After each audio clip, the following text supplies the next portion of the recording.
Hello and welcome to Across the Pond Aces, your dedicated Las Vegas Aces podcast. My name is James Scott, and joining me each and every week is Samantha Greenberg. Samantha, how you doing? How's it going, everybody? I'm Samantha, and it's a pleasure to meet you guys all. I know we're all on camera, but it's the Cross the Pond Aces podcast. I'm excited to join it.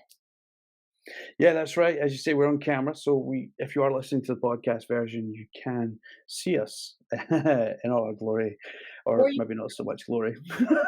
You see the bags under my eyes, but you can see us in all our glory on YouTube as well, where you can leave comments. And throughout the season, we may even do a wee live show now and again. So, Samantha, we have this first episode covering the aces, and you want to start your your first episode on a high, but we do have to deal with a pretty heavy topic. we got to address the elephant in the room. We're going to talk about Becky's suspension, what that investigation found, but it will be a little lighter. We'll also talk about the game that previously happened, the game tonight, and the games this weekend. We'll kind of cover a little bit of what we're expecting this season. Who do we think is going to be a key player? Who do we think is going to really take it home for them? Yeah, it's going to be a fun season, and it's such an exciting time for the aces. We come off the back of a championship, and let's be honest, definitely front runners for this season, especially with one main addition to the roster that we'll talk about later as well. But let's talk about Becky and that suspension. So we seen back in February when I happened to be in Vegas, the statement that came out from Derica. She hadn't been happy about how a situation had been handled. She'd been traded to the Sparks, and yeah, she was just generally not happy with how that whole situation had been handled. And then fast forward to now, and we have a two-game suspension for Becky, unpaid at that as well, and we also lose a draft pick. First So it's, round draft pick too in the 2025. so it's a steep cost. And I feel though that the league have given this a lot of time and a lot of thought into how they've went about this. I mean, I heard that like they interviewed 40 people during their investigation. That's a lot Hmm. for, for like a complaint to be made, and then so many people to be interviewed. Because I think when they got into that interview process, they started to find out, oh well, hang on, what else is happening here and there and everywhere else. So I think the investigation might have grown some arms and legs, but you know, the the the punishment, if you like, has been given out, and Becky herself and the Aces have both kinda come out and denied the allegations and said felt that things went a different way. Is probably the best way of putting it. They actually just released a statement too that said they were deeply disappointed by what happened in this investigation. And I think, as obviously as we're going into it, you're gonna have this like both sides. You're gonna have the he said, she said, what really happened. And I think, it definitely as an organization, you want the best for your players at the end of the day, it's like, but where is that line? Yeah, and I think, obviously I've watched the NBA for like a billion years, and obviously pregnancy isn't really an issue over on that side. I'm sure most women would wish that it was, but I'm very thankful it isn't from personal experience. But like we have a number of women who are out of their teams because they are pregnant. Hmm. Skylar Diggins Smith, Caitlin Samuelson, and this is part of life. Like women get pregnant, and this isn't just a sports thing. This is corporate. This is any walk of life. When we gets pregnant, she needs to go and take care of her body and take care of the baby that she's holding. Yep. And I think for me, it's hard because you look at the organization, and the WNBA is such a short season, Yep. and there there's all these salary caps. There's so many restrictions, and sometimes I feel like teams are just like on a pivot constantly. And I think with this, the reason I think it was a business decision is really not that long after Derica was moved to the Sparks, Candice Parker signed. And so like for me, I seen it as a business decision, but obviously there are things that will have been said and things that will have happened that we will never ever hear about No. ever, and that no one will ever release that, and that's right to do because obviously people are entitled to their privacy. So, Mhm. but do you think looking at it from the outside in, like you move one player and then another player comes in, and that does look like, and let's be honest, you're bringing in Candace Parker. It's not as if they were bringing in someone straight out of college that's never played in the WNBA. I think at the end of the day, they like you said, it was a business decision. At the end of the day, they have to make, with it being such a short season too, it's this isn't a job you can do from home. I mean, yes, in life, especially as a woman, that's the part that maybe isn't as fair as like a man playing in the NBA. Like they get their woman pregnant and they can still go and work. But on the women's side, like they can't do that, during that time. So do I think, bringing Candace, again, aces have to do what they have to do for their organization. They have to, their business, people want to see them win. People want to see them come back on the second year and win that championship again, if possible, which from so far probably will be. It's a tough one, and I think as well, like we see now where teams are taking uh, advantage, if you like, of the hardship contracts. Hardship contracts are signed by players who are coming into a team because a team has long-term injuries. Pregnancy isn't obviously an injury, but I don't think they have any other way of classing it because the player's out long term at the end of the Yeah. day. So, but it's good, and for the Sparks, they have Katie Lou Samuelson who's out pregnant, and they signed her sister Carly, which I thought was I thought was kind of funny. But she played already, like she's already played, so she's making an impact on that team, which is good. Mhm. Um, but I think as well, like with people, we talk about injuries and next person up kind of mentality. I think you do give someone like Carly a shot. Carly wasn't on a roster anywhere, and then all of a sudden, oh no, she's in the Sparks, and now she's getting game time and stuff. So she takes like advantage of that. And all right, maybe once her sister comes back, she then that hardship contract's Yeah. finished. But that doesn't mean there's not another spot on another team for her. No. So like it might mean that she has to move around, which probably no one likes to do that too much. But at least she's in the league, like she's in a Yeah. team, and we know how hard it is to get into this league, given that only 43% of the draftees are on teams at the start of the season, which is crazy. And it's crazy to see, I think going off of that, it's crazy to see players who were drafted last year Mm. who are not being kept on teams this year. How many, even in the first 2 rounds, like how many are now not on teams anymore? You're seeing Destiny Henderson, who just got waived recently. Um, Even players that were on the Aces getting waived, players that, you're just seeing players who were high impact last year on the teams now just being waived. And now it's like what to bring in more room for the new players that are being drafted. So it's like, what do they do? I mean, there's only so many spots on so many teams. So it's like, do they just wait, go play overseas? It's like, I think you have to weigh your pros and cons there. It's like, do you want to continue to play in the WNBA and chase that dream? Or is it like, do you go play overseas for a bit and hope you get a call back? That's the tough thing, and like we even seen like the Liberty Mhm. with Dee Richards. Like I that was one player that I kind of thought was cushioned quite safe, and I'm quite like, well, why aren't we going picking her up? Because like she would be a great addition to the Aces, Mhm. I think. But it's tough. But you know, Becky is taking her punishment.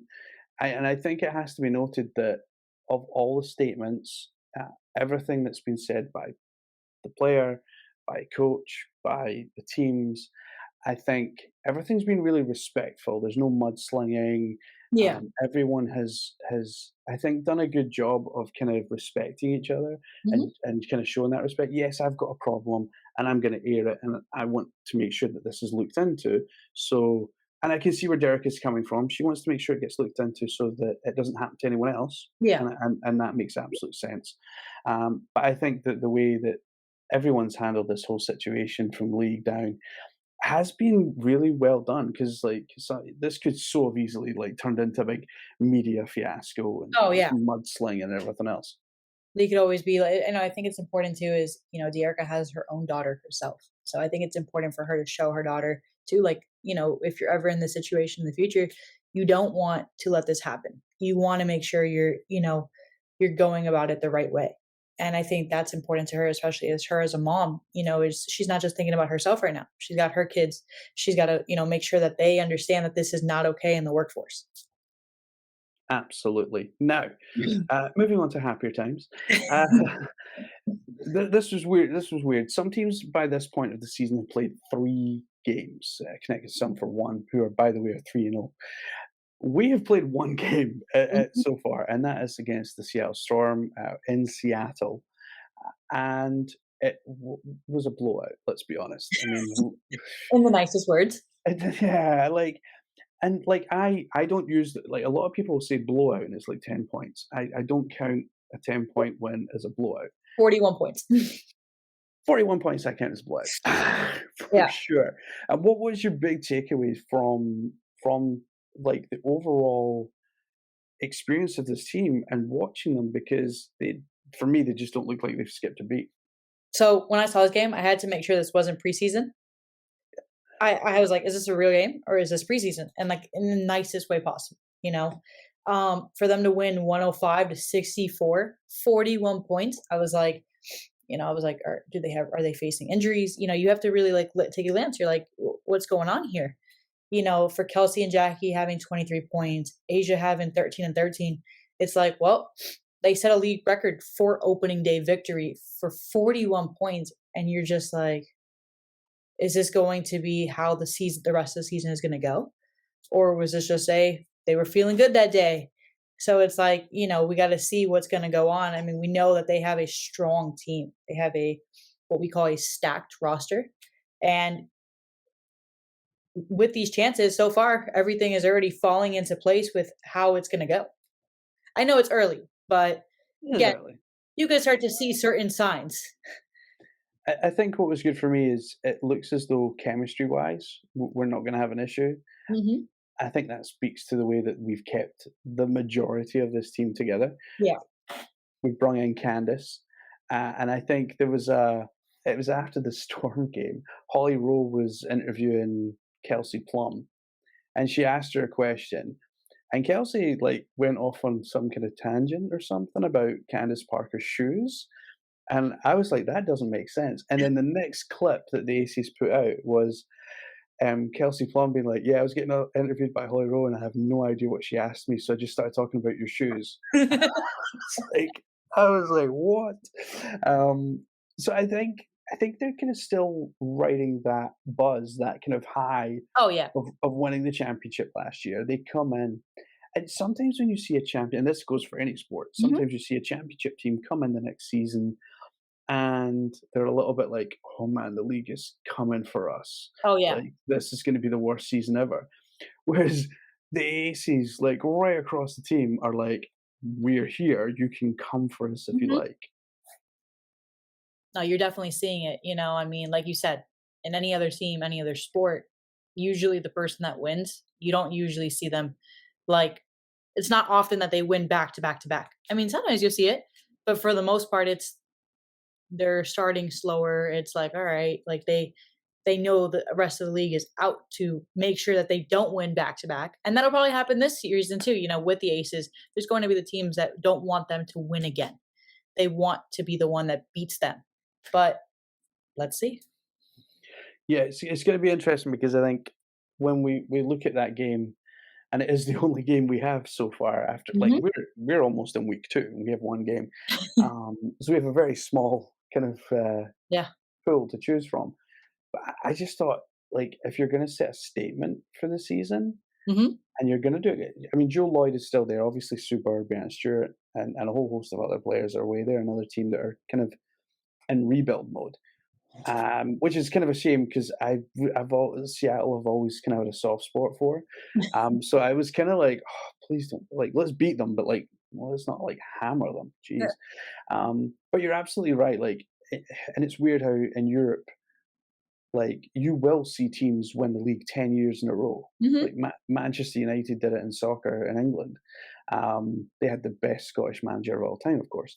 So, that's what I think what is drawing audiences to US sports, because you don't have dynasties. And if you Yeah. have a dynasty, it's usually because it has been naturally made. Like, you look at the Golden State Warriors with Oh, yeah. Steph, Clay, Draymond, and I very much feel the same about the Aces. Mhm. Like, we've got Kelsey, we've got Asia, Yeah. like, we've brung in an extra piece in Candace, and there's nothing wrong with that. And I think we have been labeled a super team, Yes. and I think, like, that didn't quieten down after we hammered the Storm by 41 points either. So But let's hope that, I mean, not hope, but I guess let's see with tonight's game, let's see how we go into playing the Sparks.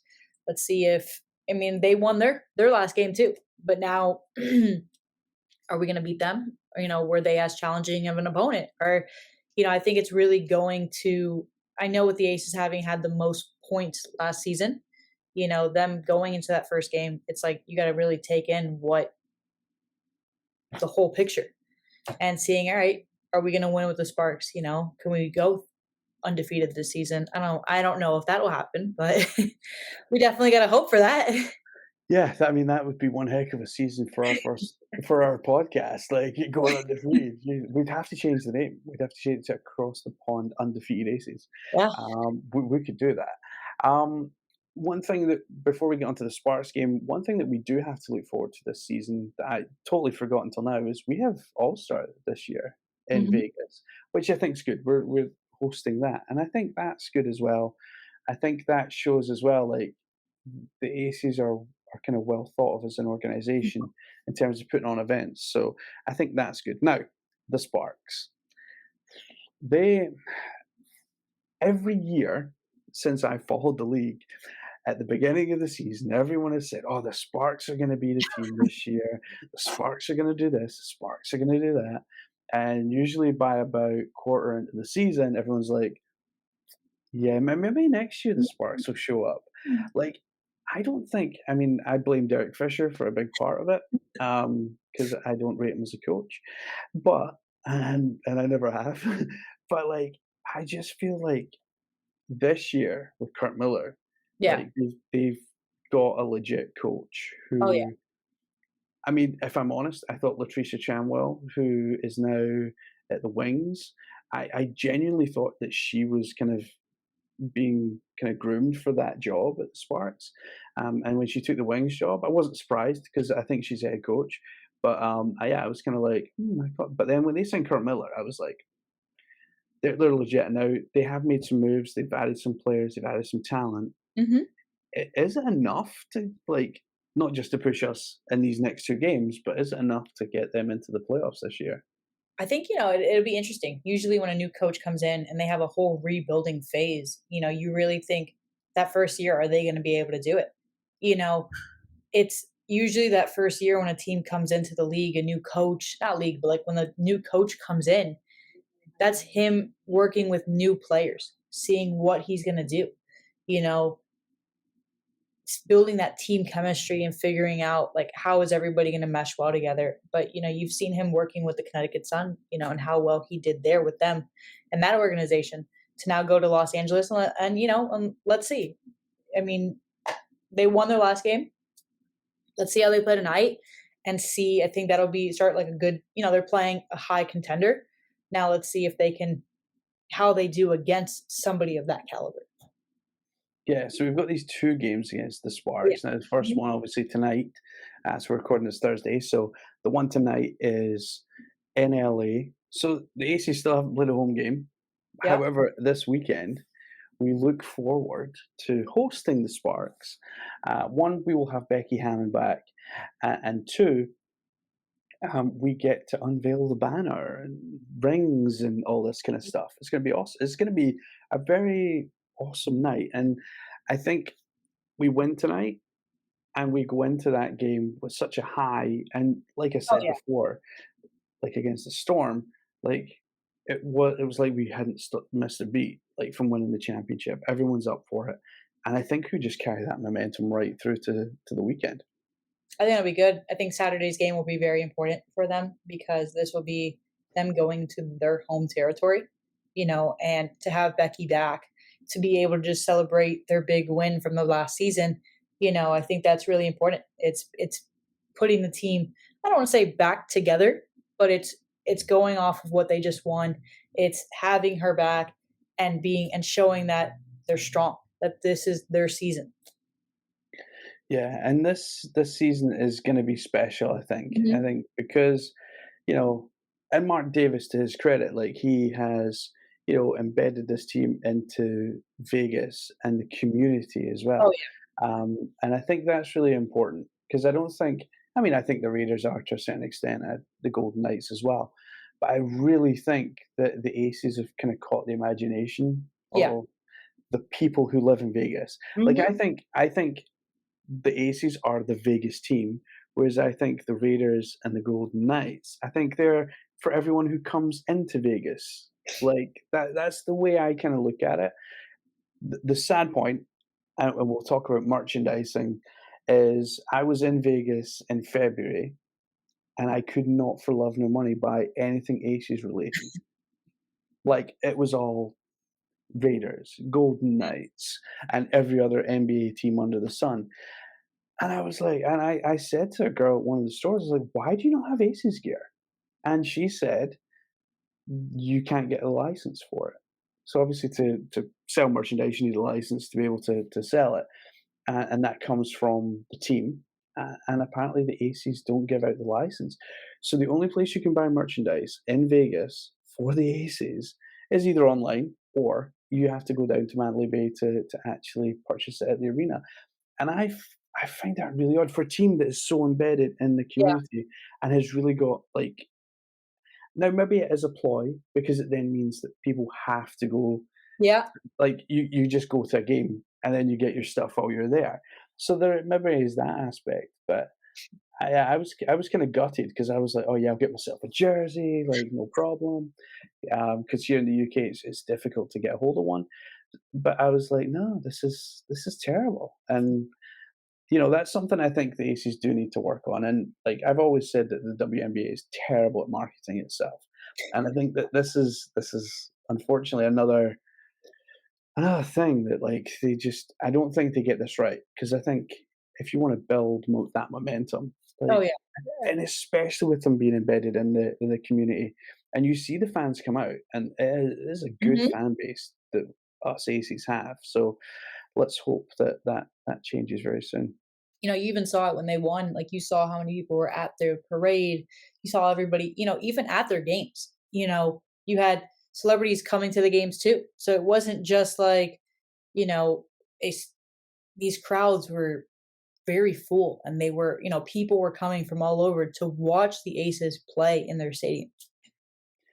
That's right, and I think when you see, like, the viewing figures that have been coming out after the Mhm. first week of this season, not just for the Aces, but for the league as a whole, like, I think there's such an interest in the WNBA now, and I Mhm. think all the teams, the Aces especially, like, we need to make sure we, like, grab that with both Yep. hands, and engage with those fans and bring them into the arenas or have them watch League Pass or watch it on ESPN or wherever it is. So because I know like pretty much games are shown like Twitter and here, there, and everywhere. But I think we need to be engaging with those fans even more so, especially the younger ones, Yeah. because it's the younger ones that they're going to be buying season tickets Yep. in like 5, 10 years, and you want to make sure you've got that kind of momentum. Mhm. Um, but yeah, I definitely think that the Aces are the Vegas team. You might have the Raiders, you might have the Golden Knights, but I think I think in reality it is the Aces that are the team of Vegas. Now, um, we have Sunday, a home game against the Minnesota Lynx. Now, I've seen the Minnesota Lynx play in Canada, in Toronto, Okay. against the Chicago Sky.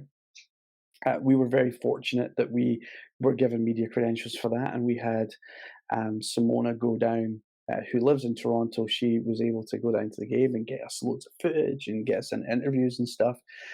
And she had a great time. Mhm. But one thing I noticed about Minnesota was that obviously they again are another team that are kind of going through a bit of a rebuild.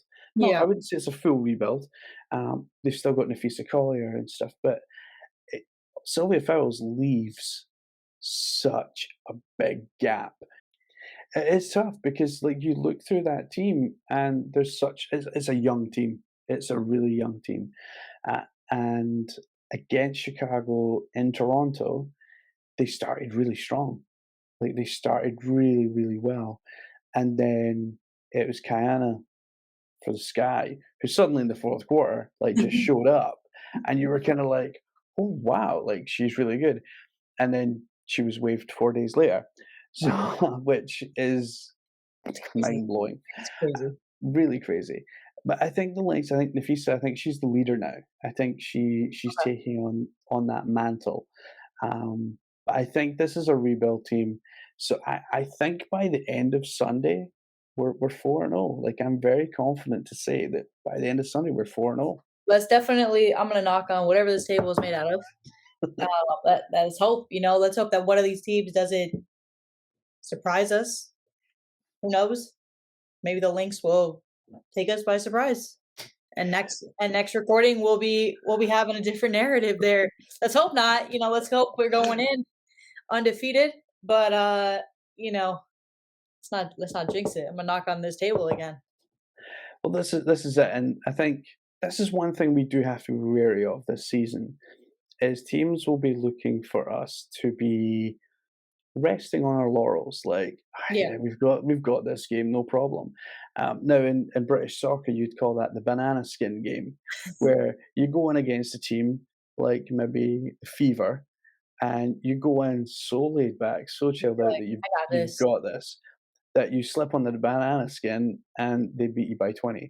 So, like that, well, I think you look at the team and it is mature enough and old enough that I don't think we have that kind of issue. But ego can play into it quite a bit. Like you said, it's like going in like I guess we call that here the underdog.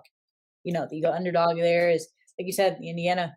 If we played them and we go in confidently, we think, oh, we got this. We don't even need to like really work as hard.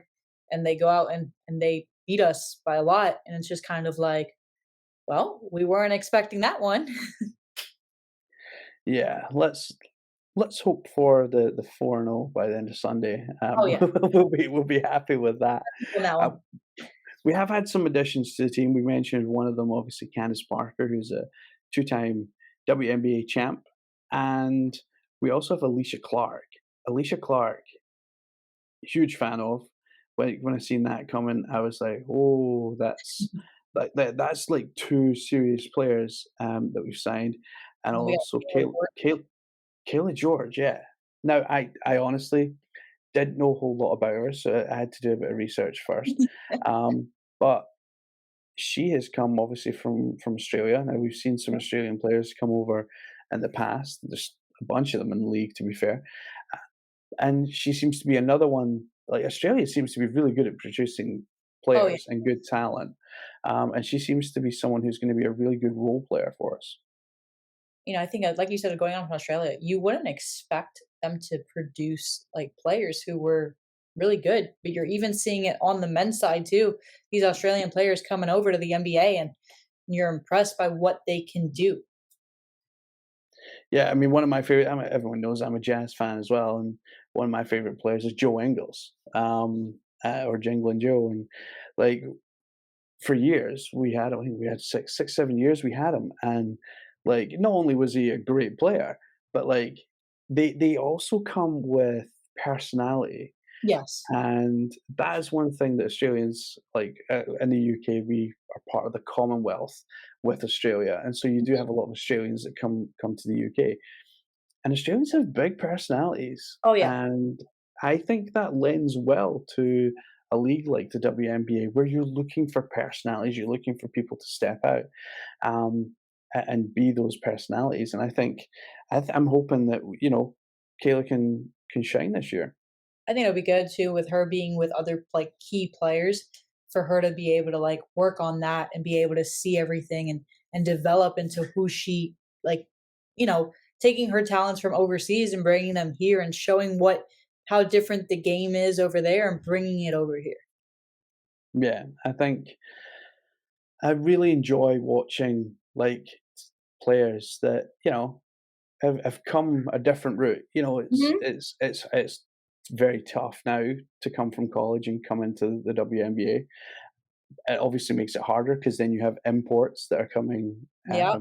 from the likes of Australia, but, like, they're coming a different route, Mhm. and they have a different journey to the WNBA, so but I think it shows how powerful the WNBA still is, Mhm. and the teams that we have, so hopefully, the whole trip to Toronto and everything else, we can get some expansion teams, and it means more jobs, Yes. and more spots for players. So we're not losing the Dee Richards and No. Destiny Hendersons and stuff because that is a real shame. Like you look at some of the talent because it was weird. I don't know if you you were watching it, but I was watching like the transaction list over like Yes. the week leading up to the start of the season, and I was, like, just looking at these players, and, like, say, like, the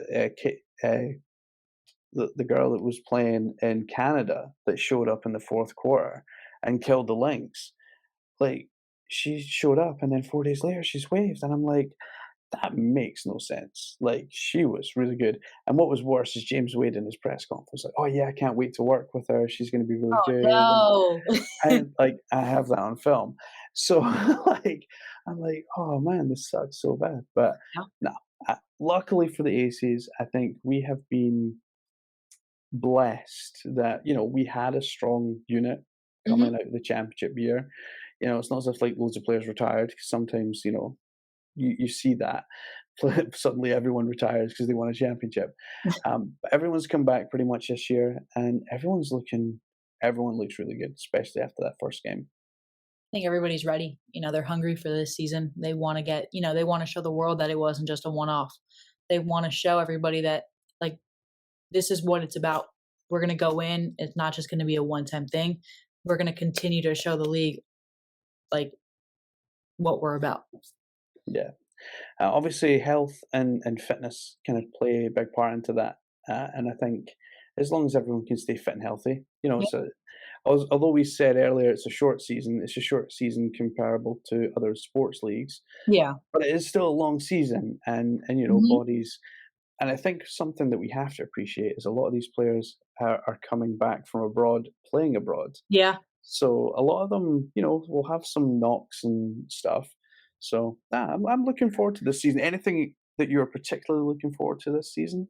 I think the one thing we actually didn't discuss was their new training facility that they got. Oh yeah, Talking about health and fitness, they got a brand new training facility, and I think it's been quite entertaining to see the players making their own reels at the training facility, just how you see them bonding as a team and such personality like we discussed earlier.